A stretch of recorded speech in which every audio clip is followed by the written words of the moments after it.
தற்போது கிடைத்துள்ள அண்மை செய்தி. சிவகங்கை அரசு மருத்துவக் கல்லூரி மருத்துவமனையில் பெண் பயிற்சி மருத்துவருக்கு பாலியல் துன்புறுத்தல் அளிக்கப்பட்ட விவகாரத்தில் சந்தோஷ் என்பவரை கைது செய்து காவல்துறையினர் விசாரணை மேற்கொண்டு வருகின்றனர். இதுகுறித்தான கூடுதல் விவரங்களை வழங்குவதற்காக நமது செய்தியாளர் பாபு சரவணன் இணைப்பில் இருக்கிறார். வணக்கம் பாபு சரவணன், கூடுதல் விவரங்கள். சிவகங்கையில் உள்ள அரசு மாவட்ட தலைமை மருத்துவமனை மற்றும் மருத்துவக் கல்லூரியில் 500க்கும் மேற்பட்ட மாணவ மாணவிகள் படித்து வர்றாங்க.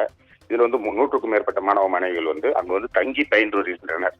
இந்நிலையில் நேற்று முன்தினம் இரவு மருத்துவமனையில் பணி முடித்துவிட்டு தங்கு விடுதிக்கு சென்ற மருத்துவக் கல்லூரி பெண் மருத்துவர் பயிற்சி மருத்துவருக்கு ஒரு மர்ம நபர் பின்பக்கமாக அவர் முகத்தில் துணியால் மூடி அவர் பாலியல் துன்புறுத்தலுக்கு முயற்சி செய்துள்ளார். அப்பொழுது இருசக்கர வாகனம் ஒன்று வந்ததனால் அவர் அங்கிருந்து தப்பி சென்றார். அந்த மாணவி கொடுத்த புகாரில் மஞ்சள் சட்டை அணிந்திருந்த நபர் என்று கொடுத்ததனால் காவல்துறையினர் தீவிரமாக அப்பகுதியில் உள்ள சிசிடிவி கேமராக்களை ஆய்வு செய்தனர். அதன் பின்பு மருத்துவமனையில் உள்ள மருத்துவ கல்லூரி மற்றும் மருத்துவமனையில் உள்ள சிசிடிவி கேமராவையும் ஆய்வு செய்தனர். அதன் பின்பு இன்று சிவகங்கையை சேர்ந்த சந்தோஷ் என்பவர் இளைஞரை கைது செய்துள்ளனர்.